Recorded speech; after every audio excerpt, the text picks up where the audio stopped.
Buenas noches, estimados compañeros y tutor. El día de hoy, como parte del curso de farmacotecnia, voy a hacer una breve explicación sobre los temas tratados en la fase 2, fundamentación. Las preparaciones magistrales es el eje central de la fase 2. Sabemos que las preparaciones magistrales, a diferencia de las preparaciones farmacológicas oficinales, requieren una fórmula médica, una fórmula magistral, porque específicamente esa preparación está creada o está formulada para la necesidad particular del paciente, su necesidad de salud. Entonces, esta preparación debe contener las especificaciones sobre las sustancias activas, los excipientes, todo lo relacionado a la forma farmacéutica en la que se va a entregar, las cantidades, las concentraciones y la cantidad suficiente y necesaria pues para que pueda cubrir todo el tiempo de su tratamiento. Como agentes de farmacia vamos a tener la capacidad de preparar o de realizar preparaciones magistrales de tipo tópico no estéril. Vamos a poder realizarlo como directores técnicos o también vamos a tener la posibilidad de realizar otro tipo de preparaciones magistrales mucho más complejas y elaboradas, pero en este caso como apoyo y bajo la dirección técnica de un químico farmacéutico. Las preparaciones que podríamos realizar sería, por ejemplo, cremas, geles, polvos, ungüentos y otros. Las preparaciones magistrales también requieren de un protocolo para su realización. Dentro de eso es lo más importante, antes que todo el proceso de la preparación de las áreas de trabajo, la limpieza, la desinfección y la sanitización. Para eso se deben emplear productos de limpieza que estén autorizados y que sean, digamos, que no vayan a contaminar las áreas de trabajo ni las sustancias con las que se vaya a trabajar. Las áreas que más requieren limpieza y desinfección con frecuencia son las superficies de trabajo y los pisos, por los accidentes que se pueden presentar regando sustancias o manipulando líquidos, que además pues, de contaminar también pueden producir o generar algún accidente. Paredes y techos también son importantes, pero se limpian con menos frecuencia. Y los estándares de almacenamiento también son básicos y fundamentales para mantener tanto las materias primas y excipientes de forma adecuada, así como las preparaciones terminadas. El etiquetado de la materia prima es también importante para lograr una óptima calidad y evitar las equivocaciones. Debe llevar el nombre del proveedor, de la sustancia, a partir de una denominación internacional. Debe llevar su respectivo lote, la fecha de caducidad, el número interno, que es ya manejado por el laboratorio, la cantidad y la concentración y además especificaciones en cuanto a almacenamiento que sean especiales como temperatura, como luz, humedad y todo ese tipo de características específicas. El almacenamiento debe cumplir con un orden, debe estar fuera de exposición directa a luz o a calor, humedad, debe llevar una ventilación adecuada y tiene que llevar un control de rotación de productos para evitar el uso de vencidos, por ejemplo, o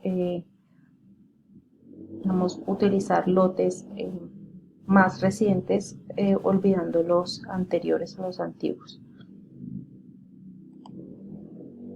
Dentro de las preparaciones también debemos tener en cuenta el material de acondicionamiento y el de utillaje. El de acondicionamiento va a ser primario y secundario. Primario va a ser el que va directamente en contacto con la preparación magistral, que en este caso serían los envases. Y el de acondicionamiento sería empaque y etiquetado. Estos deben cumplir con protección, información e identificación. Protección para garantizar la calidad del producto hasta su fecha de caducidad. Información para que venga todo lo correspondiente a, a las características básicas de la preparación, sus fechas de caducidad, su contenido y su concentración, e identificación pues para que pueda el paciente diferenciarlo de otros productos similares. El material de utillaje ya son los instrumentos, las herramientas y todos los dispositivos que se utilizan dentro de la operación para preparar las fórmulas magistrales, como serían los instrumentos de medición, de volumen, de peso, los instrumentos para poder tamizar, para poder fundir o filtrar las sustancias.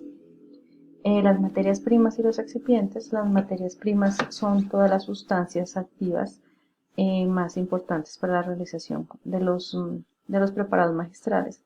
Los excipientes son todas las sustancias que acompañan las materias primas y que cumplen funciones de acondicionamiento, funciones de mantenimiento, de conservación, de encapsulamiento de algunas características o de pronto de saborizar y mejorar en el caso de preparaciones de forma oral. Las preparaciones magistrales también para su realización requieren de unas operaciones farmacéuticas básicas que son medición, elaboración y presentación. Dentro de la medición tenemos en la medición o la realización de pesajes, de masas, de volumen, cálculos de densidad, cálculos de concentraciones, mediciones de pH y de viscosidad. Dentro de la elaboración tenemos actividades como la mezcla, la separación, fundición, tamización, la dilución y la concentración. Y ya dentro de la presentación, que es la fase final, es el acondicionado, el envase y el rotulado. Dentro del tema de la concentración de soluciones, tenemos unas herramientas, fórmulas que nos pueden ayudar a realizar estos cálculos, que son los porcentajes de peso a volumen y volumen a volumen, teniendo en cuenta que la solución es el resultado de la suma del soluto y del solvente. Entonces el porcentaje de peso a peso, de acuerdo a cómo viene la fórmula, es la cantidad de peso del soluto en el peso de la solución. De volumen a volumen va a ser el volumen del soluto dentro del volumen de la solución, y el peso a volumen va a ser la cantidad de peso del soluto sobre el volumen de la solución. Ahora tenemos el ejercicio problema. En este caso nos preguntan cuál es la concentración de peso a peso de una solución de cloruro de sodio preparada pesando 15 gramos de cloruro de sodio y pesando 500 mililitros de agua. Hay que explicar los pasos e identificar las operaciones básicas. En este caso, la fórmula que vamos a utilizar es el porcentaje peso a peso, donde requerimos el peso del soluto y el peso de la solución, esos expresados en gramos. Como tenemos y vemos en el enunciado, pues tenemos que el peso del solvente no lo tenemos en gramos, sino tenemos un volumen de 500 mililitros. Entonces, para poder realizar esta operación, lo primero que tenemos que realizar es un cálculo donde determinemos los 500 mililitros a cuántos gramos corresponde. Y lo vamos a hacer con la fórmula de la densidad. Como sabemos que la densidad del agua es 1 gramo sobre 1 mililitro, entonces utilizamos ese factor de conversión y encontramos que los 500 mililitros de agua corresponden a 500 gramos. Entonces, ya teniendo este dato, entonces reemplazando en la fórmula de la solución, entonces debemos sumar el peso del soluto más el peso del solvente para encontrar el peso de la solución y poderlo reemplazar en la fórmula. Aquí reemplazamos en la fórmula y encontramos que el porcentaje de peso a peso nos da un resultado de 2,91, perdón. Entonces esto correspondería a 2,91%. Entonces la concentración de 15 gramos de cloruro de sodio en 500 mililitros de solución es de 2,91%. Eso es todo, muchas gracias por su atención. Estas son las referencias bibliográficas que consulté para realizar este trabajo.